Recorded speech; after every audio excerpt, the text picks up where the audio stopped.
ہم کریں گے ہر مظلوم کی حمایت۔ السلام علیکم ناظرین، میں ہوں حورین فاطمہ اور آپ دیکھ رہے ہیں حمایتی نیوز HD چینل۔ نظر ڈالتے ہیں آج کی اہم خبر پر۔ اسماعیل ہنیہ کی شہادت پر اسرائیلی حکومت نے کوئی تبصرہ کرنے سے انکار کرتے ہوئے حماس کے خاتمے تک جنگ جاری رکھنے کا کہہ دیا۔ اسرائیلی حکومت کے ترجمان ڈیوڈ ونسر کا کہنا تھا کہ اسماعیل ہنیہ کی موت سے متعلق اسرائیل کے پاس کوئی معلومات نہیں، کوئی بھی تفصیل یا بیان اسرائیلی فوج کی جانب سے جاری کیا جائے گا۔ اسرائیلی ترجمان نے کہا کہ غزہ جنگ بندی معاہدے کی بات چیت کے لیے پرعزم ہے۔ اسرائیلی یرغمالیوں کے معاہدے کو کامیاب بنانا چاہتے ہیں، لیکن حماس کسی بھی معاہدے پر اتفاق کرنے سے گریز کر رہی ہے۔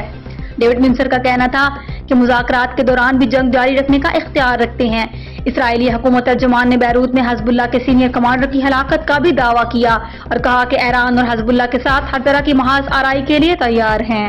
مزید خبروں اور اپڈیٹ سے باخبر رہنے کے لیے دیکھتے رہیں حمایتی نیوز HD چینل۔